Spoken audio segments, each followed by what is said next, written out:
Sorry. You're starting next. Okay, fair enough.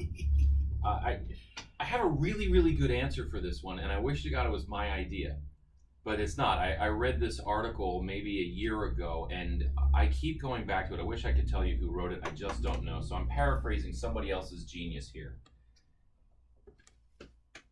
Horror always reflects what society is afraid of.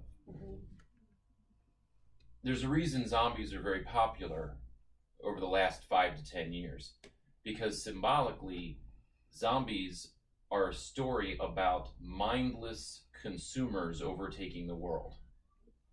And that's the world that people are afraid of right now. I'm a teacher. I genuinely am afraid of my kids not learning how to think for themselves. And the parents out there, the grandparents out there, we all have that same fear. So when we see a zombie story of anybody can kill one zombie, anybody can take or deal with one moron out there.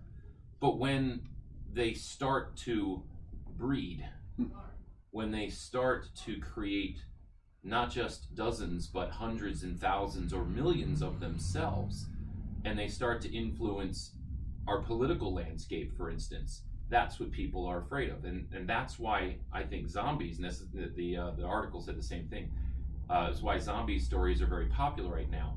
But you will hit a saturation point where it starts to become, not necessarily associated with the fear of the society, which is why we start to get the silly zombie stories, and we're seeing more and more of that. And when you look back in time, what other types of stories, horror stories, what tropes were popular? If you look at when vampire stories, when Bram Stoker wrote Dracula, and you know what? People were absolutely horrified at the idea of being buried alive or somebody coming back from the dead. So that's why that, one of the reasons that it stoked such fear in the people at the time. So to answer the question, where are we going next? Well, you have to answer, what are we going to be afraid of in the future? And, I think you touched on it. I think it's going to have something to do with technology. We've already seen a lot of sci-fi horror overlaps. 2001: A Space Odyssey really tapped into that. I can't do that, Hal. Or, or he's Hal Dave. I can't do that, Dave. I personally think we're going to see more of that type of thing. But, depending on what happens in the world, I think we're going to see different types of horror as well, because it always reflects society's basic fears. Cool. Going down the line. Yes. Well, no, I agree with you there. I saw I read a similar article, and they were tying it to political and conservative, liberal and conservative. They said when, like in the 80s, when the vampires hit like the big thing, it was because conservatives were largely in power, and everyone was afraid of the sort of sexualized, libertine, LGBT, kind of thing. There, the AIDS crisis, all of that, and that was reflected in the vampires of the time. You had, Anne Rice and the Lost Boys, and all those vampires are more sexualized. All of these sexualized, free partying, making the vampire lifestyle look somewhat attractive by comparison, and that was the period, I think, when vampires started to slowly shift out of being the horror movie villains into being protagonists. So yeah, as far as now, I think it's sort of the future. I really don't even know. I mean, there might be the technological thing, but there's so many. I see a lot of people going back to the past and older things, reinventing. That to me, I think, looks like the trend in the future with the popularity now of dark fantasy and urban fantasy.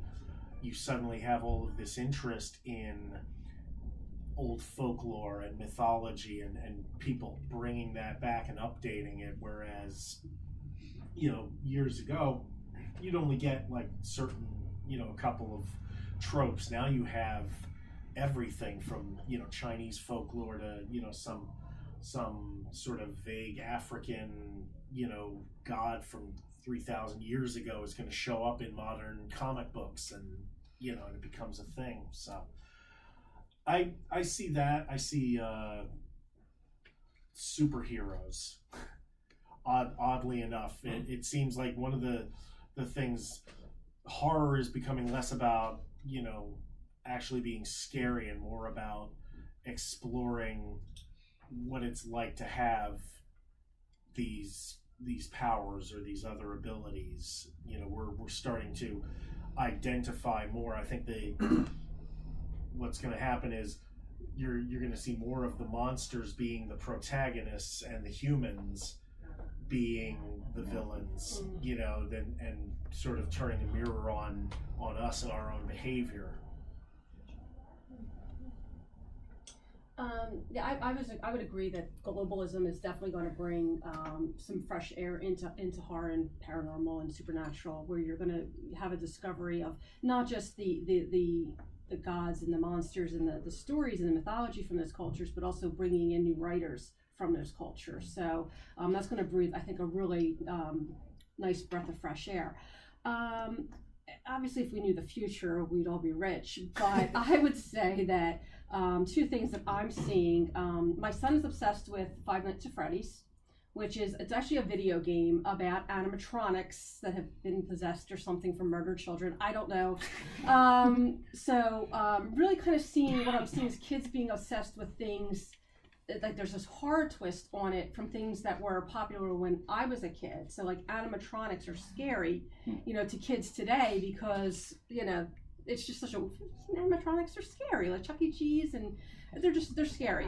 Yeah, they're creepy. They're very creepy. And I just want to brag for a moment. My son he's 10. He wrote his first short story based on Five Nights at Freddy's. So horror story, yes. There we go. So yes, I was very proud of him for that. The other thing I think I'm seeing, and we writers have touched on it, I think over the past couple of years. You think about like the old gods. So you kind of see like an interest. And like Lovecraft is becoming more mainstream. So you got that Lovecraftian horror, you know, where it's becoming more mainstream, the old gods. And I think as we move into space and we look to colonize Mars and maybe other planets, you know, that's going to bring an element of horror, because what are we going to find in those deep reaches of space? So, you know, thinking about Lovecraft and what he was writing about, almost 80, 90 years ago, I think that may come into play as people sort of kind of rediscover Lovecraft, and how does that play into what we're doing in our discovery of space and going into other dimensions?